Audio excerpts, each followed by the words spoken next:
Shalom, puji Tuhan, hari ini kita masih diberi kesempatan untuk mendengarkan sebahagian dari firman Tuhan melalui renungan harian di hari ini.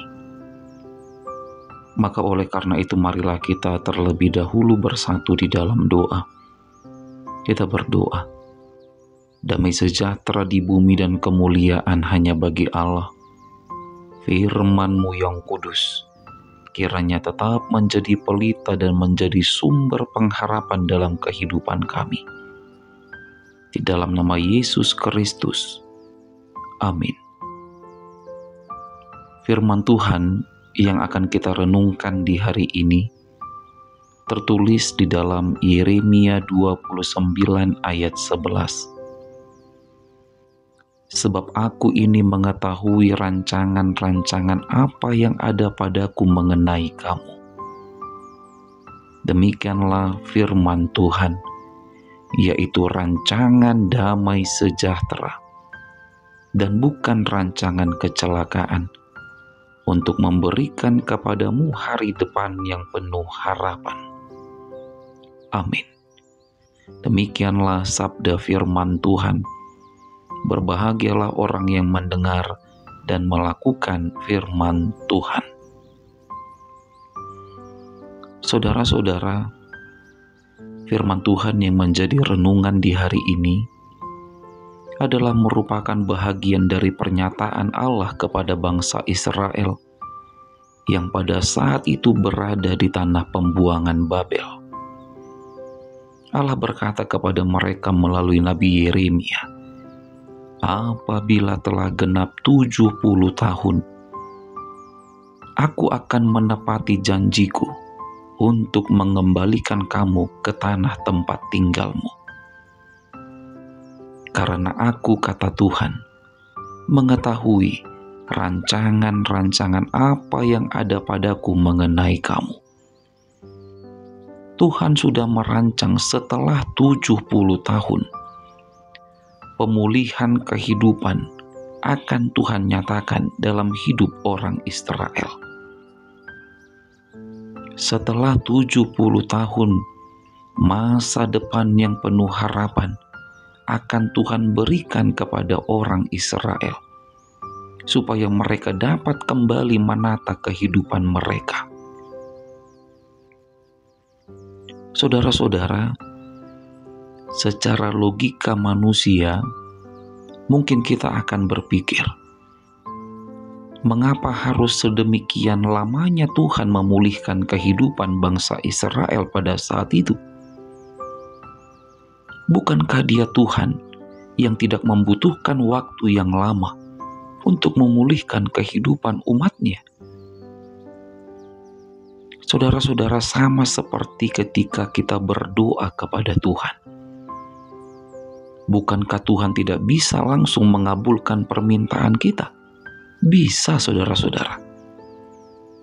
Tetapi Tuhan berkata, aku mengetahui rancangan-rancangan yang ada padaku mengenai kamu. Maka kalaupun Tuhan tidak langsung mengabulkan permintaan kita ketika kita berdoa kepadanya, itu bukan berarti Tuhan tidak mengetahui apa yang baik, bahkan yang terbaik dalam hidup kita. Ingat saudara-saudara, rancangan Tuhan adalah rancangan damai sejahtera dan bukan rancangan kecelakaan. Rancangan Tuhan akan membawa kita untuk menemukan masa depan yang penuh harapan. Kalau pada saat itu Allah berjanji 70 tahun kemudian, aku akan menepati janjiku, maka mungkin saja Tuhan juga saat ini berkata kepada kita, 70 tahun kemudian, aku akan menyatakan janjiku kepadamu. Itu mungkin saja. Lalu mungkin kita berkata, lama sekali Tuhan. Kalau aku harus menunggu 70 tahun lagi, mungkin aku sudah tidak ada lagi di dunia ini. Saudara-saudara, satu hal yang harus kita pegang dalam hidup ini, bahwa Dia adalah Tuhan yang mengetahui setiap rancangan yang ada padanya mengenai kita semua. Betul saudara-saudara, mungkin 70 tahun kemudian, ketika Tuhan menyatakan janjinya bagi kita, mungkin kita sudah tidak ada lagi di dunia ini. Tetapi bagaimana dengan keturunan kita? Tetapi bagaimana dengan anak-anak kita? Merekalah yang akan menikmati setiap penggenapan dari janji-janji Tuhan. Maka sekali lagi saudara-saudara, mari tetap pegang janji Tuhan, karena Dia adalah Tuhan yang pasti menepati janjinya. Amin. Selamat beraktivitas, tetap semangat menjalani hidup, dan jangan lupa untuk selalu bahagia. Kita berdoa.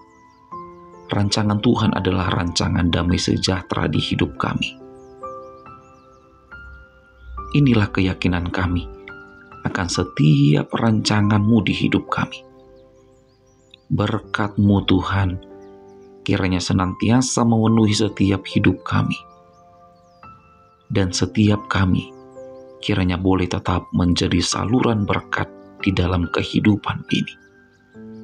Terima kasih ya Tuhan, terima kasih.